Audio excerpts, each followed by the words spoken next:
En donnant une interview à Oprah Winfrey, le 7 mars dernier, le prince Harry a allumé un feu difficile à éteindre. À la télévision américaine, le mari de Meghan Markle a porté de graves accusations de racisme contre sa propre famille, et a également estimé que son père, Charles, et son frère, William, étaient tous les deux prisonniers d'un système dont il a réussi à se libérer. Ils ne sont pas en bons termes et depuis cette retentissante provocation, l'ambiance est très tendue à Buckingham Palace.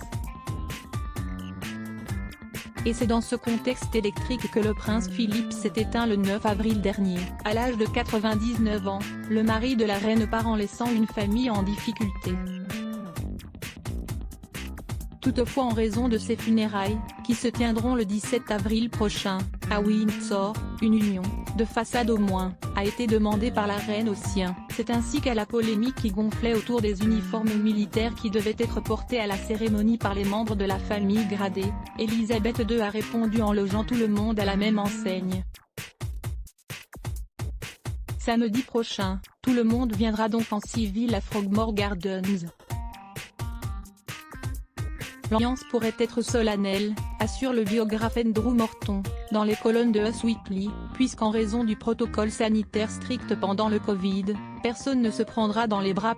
Et pour éviter toute spéculation autour de l'évolution des rapports entre les princes William et Harry, la reine a également pris la décision de les séparer. Les frères, qui peuvent compter sur Kate Middleton pour jouer les intermédiaires, auront leur cousin, Peter Phillips, le fils de la princesse Anne, entre eux.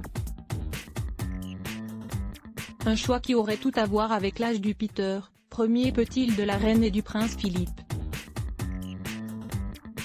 Peter Phillips entre les princes Harry et William. D'après le planning, pendant la cérémonie, Harry sera derrière William et Peter, pour la deuxième procession en direction de la chapelle Saint-Georges du château de Windsor. Dans le cortège, le duc de Sussex aura David Armstrong-Jones, le fils de la princesse Margaret, à ses côtés.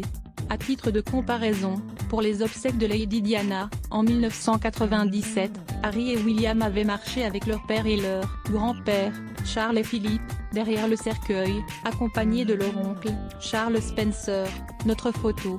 Supérieur à voir aussi, le prince Harry rattrapé par ses mensonges, ses millions d'euros qu'il n'a pas déclarés. À lire aussi les blocs ADS.